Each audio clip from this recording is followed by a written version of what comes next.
Hei alle sammen, velkommen til denne YouTube-kanalen her. Ja, i dag så lager jeg en sånn YouTube-video.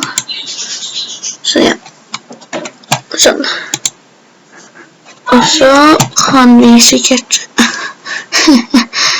dra hit. Sorry for at jeg legger, men vi drar til kjøpesenteret, og så sier vi at vi filmer. Ja.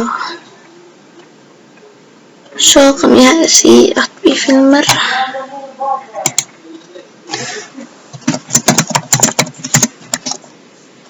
Ja.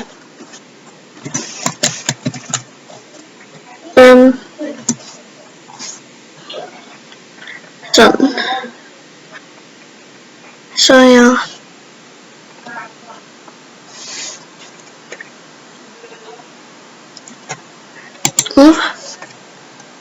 Nice. Lasse, level 10 også. Takk. Jeg begynner å bli rik. Nei, egentlig ikke. Jeg skal vise at jeg også har den tingsen der.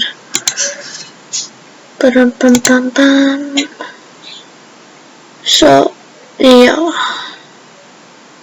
Gjør ikke meg sjalu. Men vi kan vel bare ta en sånn mangola, eller manga kanskje. Oh my god. Lol. Vi har den med.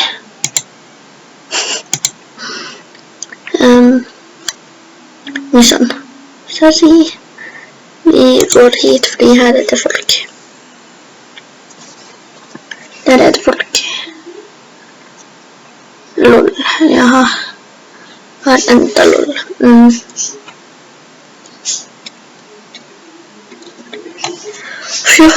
Men den videoen her skal egentlig ikke være så lang, fordi jeg skal gå og spille kort med meg selv snart.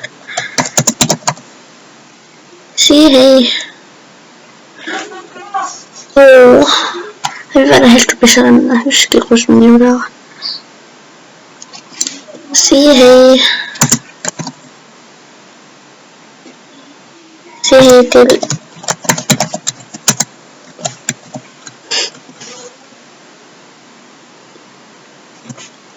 Men jeg er vennen der uten.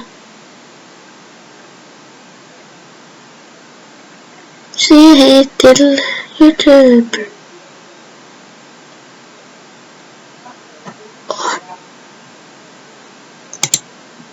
Jeg er gullhår.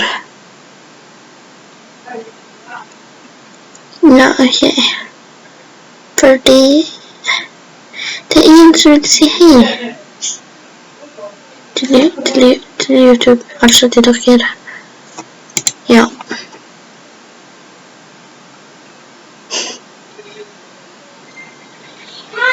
Visste det. Ok. Oh my god. Oi, sånn, sorry.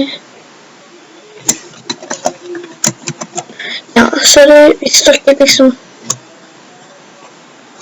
Ja.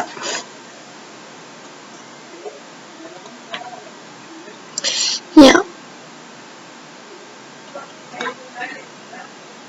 Dere er på YouTube. Jeg er søte. Det er så søte. Ja. Venner.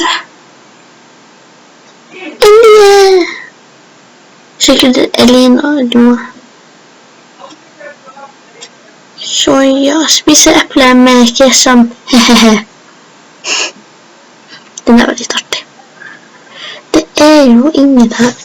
Det er så kjedelig de folkene der. Singel. Alle de folkene der er på YouTube, og de sier ikke hei nå. Så rør de med. Men verden er sånn 66 000 igjen. 64 000 til level 15. Og ja. Det er bare å spørre oss, fordi jeg har denne bruken her med bestevennen min, så ja. Men ja, gjerne spør oss om en første spørsel, men mest snill, og vi mangler en bestevenn. Og så har vi sånne ting som bomser. Men ja. Tusen takk for at dere så denne videoen her. Det betyr veldig mye. Og så snakkes vi igjen til en annen video.